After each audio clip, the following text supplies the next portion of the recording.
as per the outdoor cycle. So I would like to water them less and less and less to where you're down to where you're keeping them moist enough to be alive and healthy. As to the trimming then, I like to not stimulate the plant by pruning right away. Now, Mark may have plants that have to be pruned in order to get them through the door, and if so, you go ahead and prune. But I would say that over the course of the early winter, then, I would get them trimmed back ready for spring growth, if it is possible to do that. If you've got a great big one, then you have to bring in with a two-wheel dolly, different story. Agapanthus, I don't know as much about, other than seeing it in clients' homes, know that it is absolutely beautiful in flower, and then it, too, is a plant that's going to enjoy indoors at or just above 40 and on through the winter. But bear in mind now that most of our homes are drier than the Sahara Desert.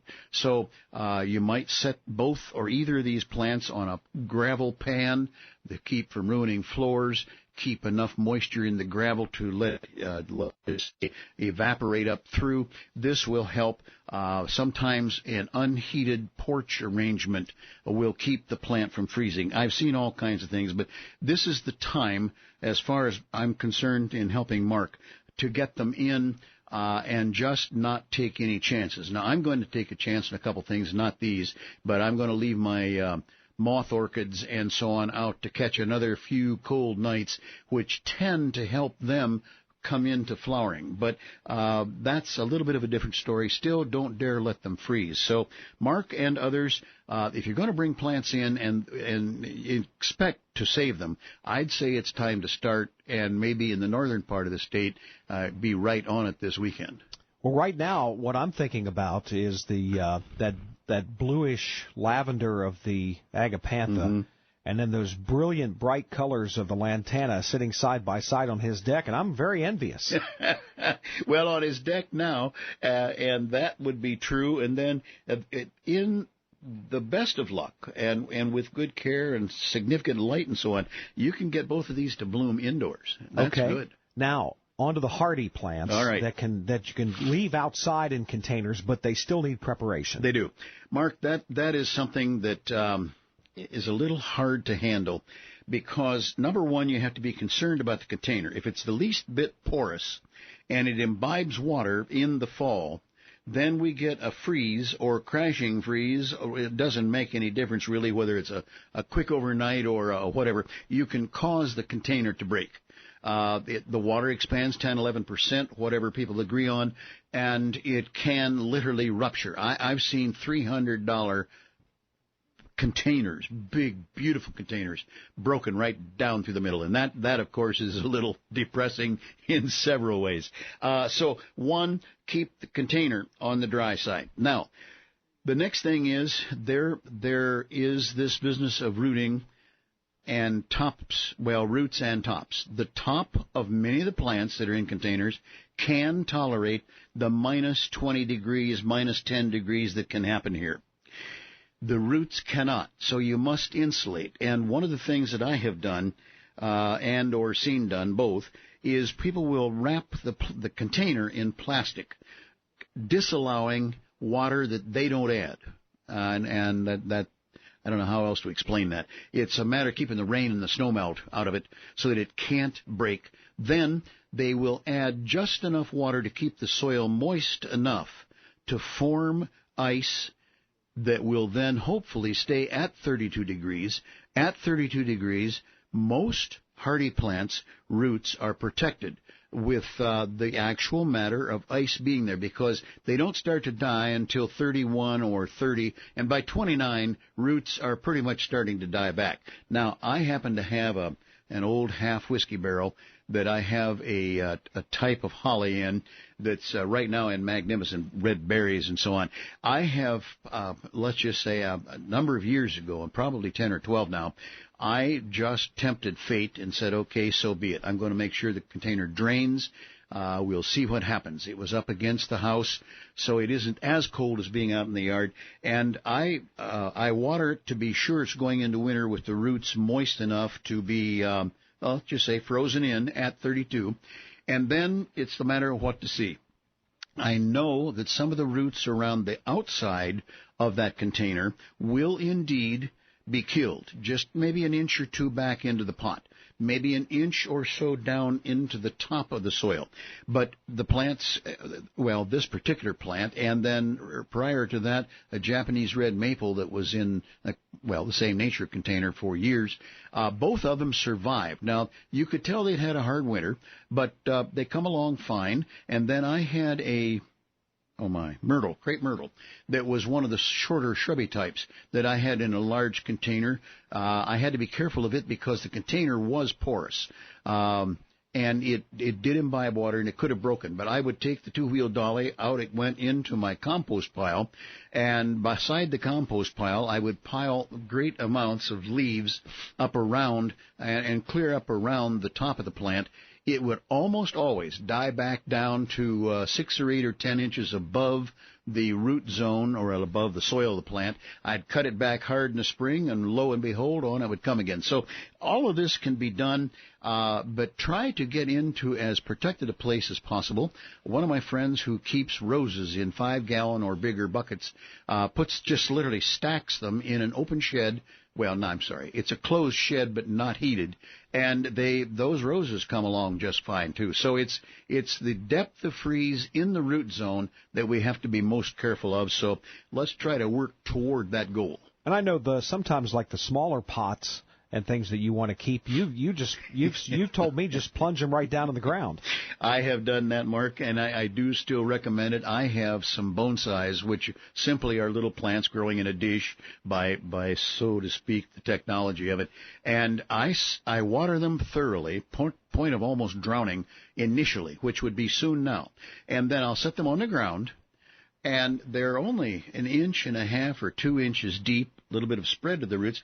And once that container is moist, whether it's porous or not, and the plant's roots are wet, I will just simply dump leaves in. Now, I don't pack them down. I don't push down on them, but I pack them down in, let them kind of use their own weight. Again, I favor oak leaves because they'll stay curled up pretty much.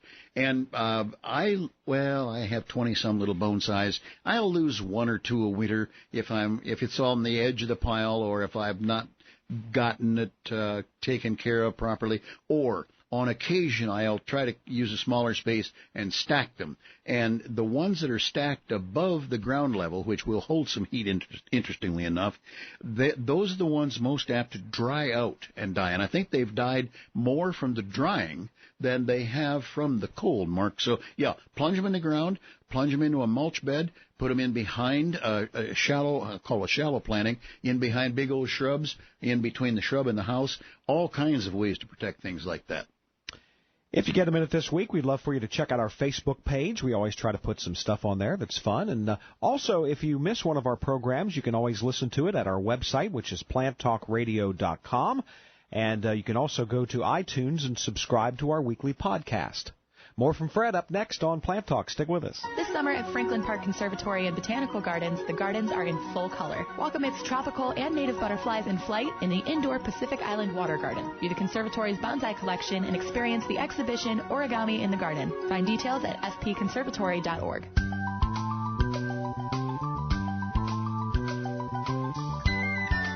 And welcome back to the program. Mark News here along with Fred Howard, the Ohio nurseryman. And Fred's still talking about my pork roast that I made this week. And I'm starving. He wanted to know if I had any leftovers for sandwiches. But, oh, my. Well, you kidding? I got 2 teenagers in my house. Let's go to the phone lines. 1-866-PLANT-TALK with 2 T's. That's our phone number. And Mary is on the line. And good morning, Mary. Yeah, I got a question concerning potatoes. All right. When I buy potatoes and that, I get potatoes that have so much black spots in them. And another question is, you don't store potatoes in the refrigerator, is that right? That is correct. That much I do know. Now, the black spots, you say in them, down into the, I'll call it the white part? Yes, right. Uh-huh. Huh. Now, is it a lack of something in the soil or something, or what? Mary, I'm not enough of a gardener to be able to answer you on that. Back when my children were growing up, just for the fun of it, we planted a number of potatoes and had, a meal or 2 out of them. I don't have much more experience than that, other than an above ground attempt, which we got a bunch of cute little potatoes out of. But Mary, I don't know what that would be. Certainly, it could be a chemistry factor. It could be a fungal disease. I guess I just don't have an answer for you on that. Yeah, mark that down. That's one I just plain don't know about. Now, maybe at the break, Mark can get into his computer and, let's just say, aid and abet a little bit here, but I just don't have an answer for you, Mary. Okay, well, I guess I'll just keep on buying them that way and have to, when I peel them, I got to cut away so much of potato, so much of a waste of potato. Well, and that's the shame of it, of course, and I'm going to bet it's more chemistry than disease, but I know in history there was a potato famine for some reason for disease. I don't know whether that's repeating itself in your garden or not, but we'll keep listening. We'll see if we can find something for you on that. Okay, fine. Thank you. You're welcome. And thanks so much for the call. We did have an email. Again, it's easy to send Fred an email. Just go to our website, which is planttalkradio.com, and click on the Ask Fred button. Or you can also just email Fred directly, fred@planttalkradio.com.